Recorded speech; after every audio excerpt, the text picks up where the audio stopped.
கேரள மாநிலம் கோழிக்கோடு மாவட்டத்தில் உள்ள மருத்துவக் கல்லூரி மருத்துவமனையில் அவசர சிகிச்சை பிரிவுக்கு அருகில் உள்ள யூபிஎஸ் அறையில் திடீர்னு சொல்லிட்டு மின்கசிவு காரணமாக அதிக அளவுல புகை ஏற்பட்டுச்சு. இந்த புகையினால பாத்தீங்கன்னா கீழே இருக்கிற தளமும் மேல் தளமும் அதற்கு மேல் தளமும் 3 தளங்களும் புகை ரொம்ப அதிக அளவுல மூடுனதுனால அங்க இருக்கிற நோயாளிகளும் சுகாதார பணியாளர்களும் இந்த மூச்சு திணறல பெரிய அளவுல மாட்டிக்கிட்டாங்க. இதனால பாத்தீங்கன்னா கிட்டத்தட்ட ஒரு 4 பேர் இறந்ததாக சொல்லப்படுகிறது. அந்த இறந்தது இந்த புகையினாலதான் இறந்ததா அப்படின்னு சொல்லிட்டு இதுவரையும் அதிகாரிகள் உறுதி செய்யப்படவில்லை. இருந்தாலும் ஏற்கனவே பாத்தீங்கன்னா பிணவரையில அதாவது விஷம் சாப்பிட்டு இறந்தவருடைய பிணத்தை தவிர இந்த புகை சம்பவத்திற்கு அப்புறம் 4 பிணங்கள் பிணவரையில வைக்கப்பட்டிருக்குது.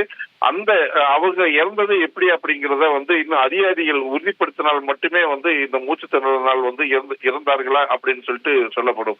மேலும் பாத்தீங்கன்னா தற்பொழுது 3 தளங்களிலிருந்து அங்க இருக்கிற சுகாதார பணியாளர்கள் மற்றும் நோயாளிகள் எல்லாருமே அவசரமா வெளியேற்றப்பட்டிருக்காங்க.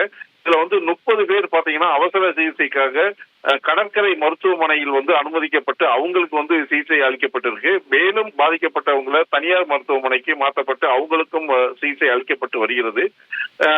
அதாவது காலிக்கட்டினுடைய கலெக்டர் தற்பொழுது அவர் கூறுவது என்னன்னா, தற்போது நிலைமை கட்டுக்குள்ள இருக்கு. அதனால யாரும் பயப்பட தேவையில்லை.